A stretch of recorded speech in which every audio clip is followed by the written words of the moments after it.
Moté, Otep, Nagadef. Aujourd'hui, l'UDC a décidé de se lancer dans un projet qui lui tient énormément à cœur. Il s'agit de l'éducation des enfants. Vous savez, en Afrique, l'enfant, c'est l'élément essentiel d'une société.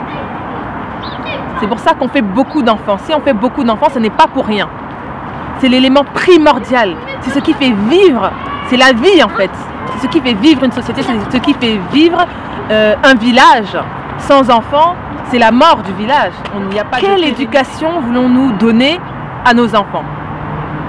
C'est la question que nous nous sommes posée et c'est la question à laquelle nous avons trouvé une réponse. Nous avons donc puisé dans un calendrier de 24 jours, 24 mois, une année de 576 jours. C'est une matrice que nous avons fait à notre image en fait, avec la philosophie africaine, avec les valeurs africaines, qui va nous permettre de transmettre, d'éduquer nos enfants. Nous allons vous en parler petit à petit, plus en profondeur. Dans le système éducatif que nous voyons aujourd'hui, que ce soit dans les pays européens, dans les pays américains, etc., où c'est le même système que l'on retrouve dans les Caraïbes, en Haïti, en Afrique, dans tous les pays qui ont été colonisés par les Français et même par les Anglo-Saxons, on retrouve leur système éducatif.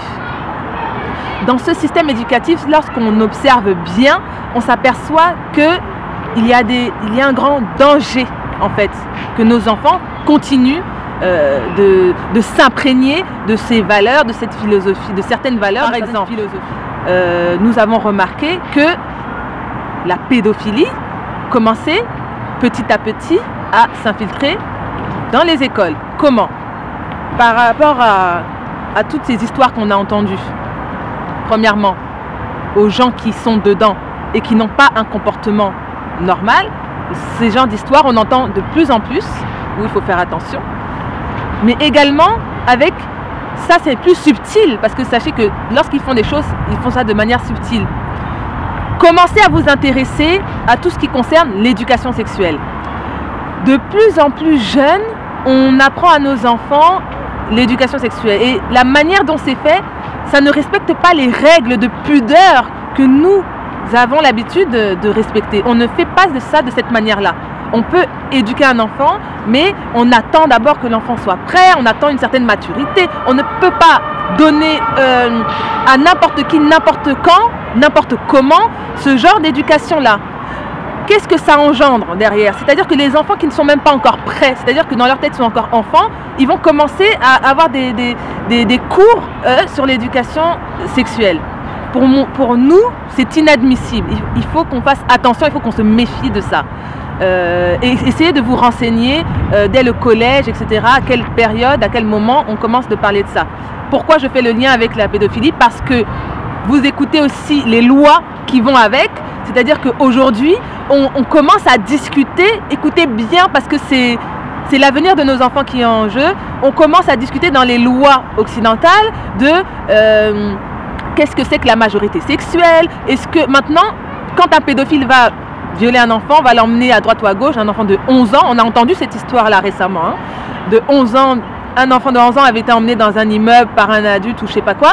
On a posé la question, mais l'enfant était consentant ou n'était pas consentant? Donc maintenant, on est capable de se poser, enfin, ils veulent nous faire avaler le fait qu'il faut qu'on se pose la question, est-ce que l'enfant était consentant à 11 ans? Donc, rien que d'en parler, ça me rend complètement folle. Il faut se méfier parce que les choses arrivent de manière subtile. La pédophilie, on veut faire croire aux enfants qu'ils ont le droit de choisir, le droit de... Voilà, donc qui est effrayante, l'homosexualité. Faut savoir que les personnes âgées, les personnes qui ont un certain âge dans les écoles, quand elles ont encore la tête sur les épaules, elles ne vont pas parler d'homosexualité. Mais les nouvelles générations qui viennent, elles vont venir avec tout un tas d'idéologies, hein, concernant l'homosexualité. Alors il faut savoir que l'homosexualité ça existe, hein. C'est pas quelque chose de grave, c'est pas quelque chose de bien ou de mal. C'est pas ça la question. La question c'est est-ce que on veut, aujourd'hui on commence à voir dans les écoles, dès la maternelle, des livres, des petits livres avec j'ai 2 papas, j'ai 2 mamans. Donc la question c'est est-ce qu'on veut admettre, est-ce qu'on veut accepter que petit à petit on puisse faire lire des histoires à nos petits-enfants qui n'ont pas encore une capacité de réfléchir, une capacité, ils n'ont même pas encore construit leur identité. C'est ça dont il s'agit. Ils n'ont pas encore construit leur identité. Est-ce qu'on doit leur apporter déjà ce genre d'éléments-là en bas âge? Un enfant de 3 ans, 4 ans, 5 ans, son cerveau n'est pas encore bien construit. On ne peut pas lui faire une construction de cerveau en lui disant tu peux avoir 2 papas, tu peux avoir 2 mamans. Non, on doit d'abord lui montrer les choses normales, on va dire, et puis plus tard, il découvrira par lui-même, bien plus tard, quand il aura déjà les choses qui seront claires dans son esprit, il pourra découvrir les choses comme ça. Mais dans un premier temps, on ne peut pas faire ça à l'enfant, c'est dangereux. Pour moi, je trouve que c'est très dangereux. Je voulais aborder avec vous, c'est le point de la théorie du genre. Aujourd'hui, dans les écoles, se pose la question de théorie du genre. C'est-à-dire, en gros, on ne doit pas, un enfant qui naît avec un sexe masculin, on ne doit pas forcément lui dire que c'est un garçon. On ne doit pas forcément lui dire. On doit lui laisser le choix de dire que peut-être que tu es né comme ça, peut-être que la nature t'a donné ça, mais tu as le choix de choisir entre si tu veux être une fille ou si tu veux être un garçon. On ne doit pas dire clairement les choses. Donc petit à petit, c'est en train de venir dans les écoles. Il faut faire très attention parce qu'un enfant, encore une fois, n'a pas le cerveau suffisamment construit pour savoir de quel genre il est. Si on lui dit qu'il a la possibilité de choisir, c'est pas bon. Il faut que nous, notre rôle en tant que parent, en tant que maman, en tant que papa, c'est de dire tu es un garçon, tu es une fille. Et on doit lui faire comprendre, un garçon c'est comme ça, une fille c'est comme ça. On ne peut pas dire à un enfant de 3 ans de choisir quel sexe il veut être. Ça n'a pas de sens. Donc toutes ces petites choses-là qui sont en train d'arriver de manière subtile, il faut faire attention. Ce ne sont pas les valeurs africaines, il faut faire attention. Donc chacun a le droit de penser, de faire ce qu'il veut chez lui, etc. Mais certaines personnes, en tout cas, certaines personnes ne sont pas d'accord avec ça. Et si vous n'êtes pas d'accord, il faut faire attention à ce genre de choses-là. Grave. En ce qui concerne, là, on touche l'identité de nos enfants. On touche vraiment leur construction mentale. Dans la construction mentale, il y a quelque chose aussi que tout le monde sait maintenant, c'est dévoilé, on le sait, c'est le racisme. Le racisme à l'école. Le racisme qui est lié à la suprématie blanche. Qu'est-ce que c'est la suprématie blanche? Qu'est-ce que c'est le racisme? C'est qu'il y a un moment donné où les pays occidentaux ont décidé que l'humanité, je dis bien l'humanité qui formait jusque-là un tout, soit divisée en races. Donc il y a un moment donné où ils ont décidé de diviser l'humanité en races. Ça c'est le racisme. C'est juste de dire toi tu es ceci, toi tu es cela, on est différents. La suprématie blanche, c'est quoi? C'est de dire que non seulement nous sommes différents, parce qu'à la limite on pourrait être différents et on s'arrête là, mais non, il faut pousser le bouchon encore plus loin. Non seulement nous sommes différents, mais en plus, suprématie blanche oblige, le blanc est au-dessus, le noir est inférieur. Ça c'est la suprématie blanche. Il faut savoir que les écoles, dans le programme même de l'école, dans la structure même de l'école, la suprématie blanche est enseignée à nos enfants de manière très subtile.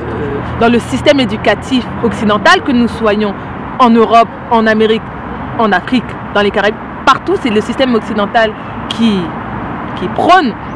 Et donc on enseigne la suprématie blanche. On enseigne que l'homme noir, l'histoire, quand on veut bien enseigner l'histoire de l'homme noir, c'est sous forme, il a été esclave. Donc ça s'arrête là.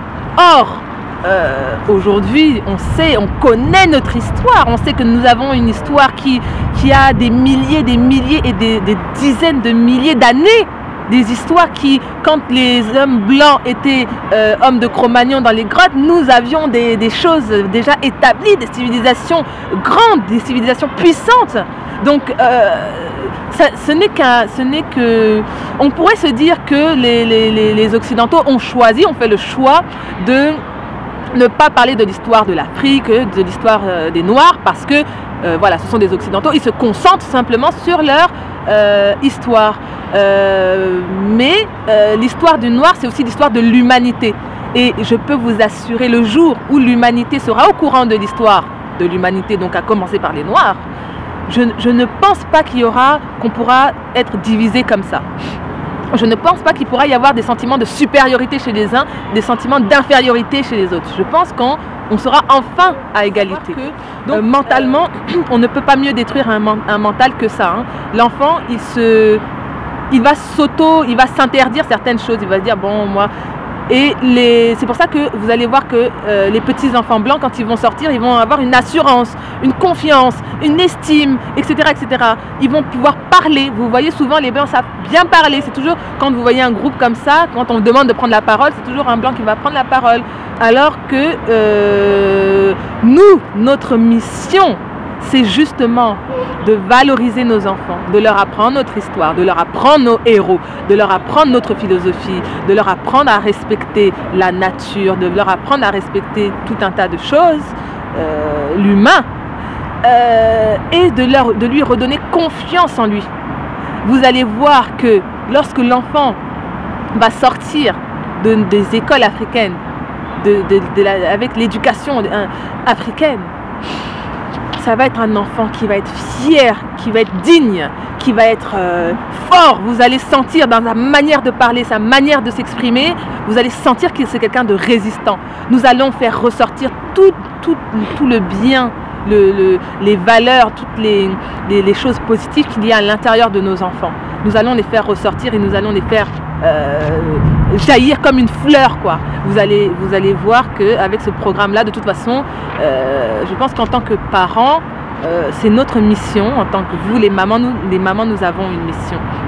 C'est-à-dire que les enfants, nous les mettons au monde, et nous leur apportons l'éducation, le maximum que nous puissions leur donner une bonne éducation, et nous allons continuer à les forger mentalement afin qu'on puisse leur apporter vraiment, qu'ils puissent se sentir suffisamment forts, suffisamment confiants pour faire des choses qu'ils n'ont pas l'habitude de faire. Également avec le système éducatif tel qu'il est fait, c'est que quand nos enfants sortent de là, ils ne sont pas du tout préparés à la réalité du terrain. Par exemple, sur le continent, ils ne sont pas du tout préparés. Ils sont préparés à des métiers plutôt occidentaux que nous n'avons pas forcément besoin chez nous.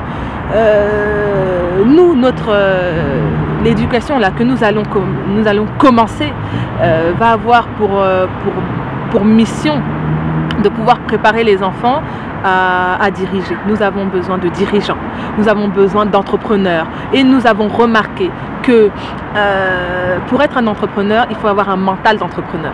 Pour être un dirigeant, il faut avoir un mental de dirigeant, un mental d'entrepreneur, un mental de dirigeant. Ça s'apprend dès tout petit, Et je peux vous assurer que quand vous allez dans certaines écoles de l'élite, dès petit, l'enfant, il apprend déjà à diriger.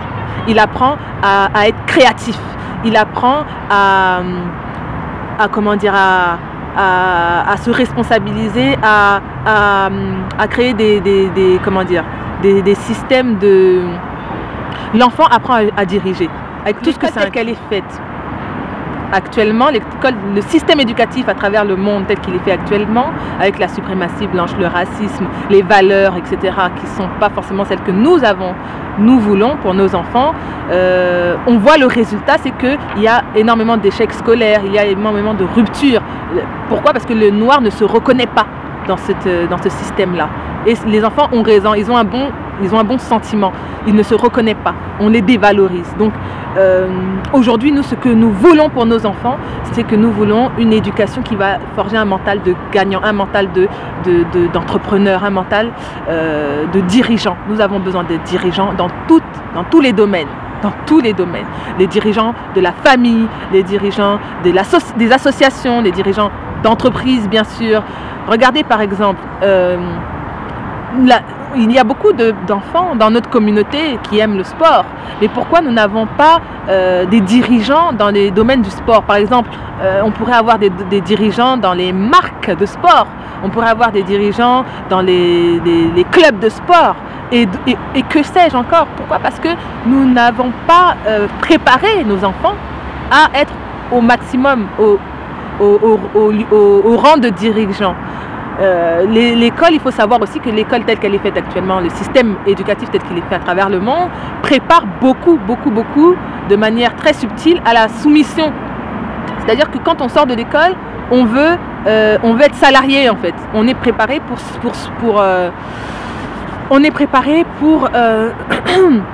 se soumettre, on est préparé pour être salarié. Et le maximum que l'on souhaite, c'est d'être responsable d'un service, etc. Mais nous allons maintenant, à partir de maintenant, nous allons préparer nos enfants à être dirigeants, à créer, à gérer. C'est eux qui vont être les gérants, les futurs gérants, c'est eux qui vont être les futurs dirigeants, c'est eux qui vont être les futurs entrepreneurs. Et c'est ensemble que nous allons réaliser ce défi. Et tant que nous n'avons pas réalisé ce défi, nous serons là. On fera tout pour nos enfants. Pour conclure, je vais conclure sur un mot qui nous touche tous, que nous avons tous à la bouche, c'est l'unité. L'unité de tous les afro-descendants, de tous les Africains sur cette planète, que l'on soit sur le continent ou que l'on soit ailleurs, à l'étranger. L'unité, c'est quelque chose qui nous fait cruellement défaut. Imaginez l'Afrique unie, imaginez les afro-descendants unis. Personne ne pourra, parce que en fait, il faut savoir que les gens, les étrangers, quand ils viennent nous dominer, quand ils viennent nous embêter là, c'est parce qu'ils sentent qu'il y a une petite faille, c'est parce qu'on est un peu divisé. Le jour où on sera unis, personne ne pourra nous faire quoi que ce soit, personne ne pourra pénétrer en fait.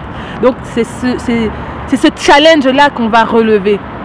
L'unité, comment on peut faire? L'unité, c'est comment on peut faire en sorte d'avoir l'unité, pas seulement en mots, mais en action. Comment on peut faire en sorte d'avoir l'unité, d'incarner l'unité? Nous pensons que dès le plus jeune âge,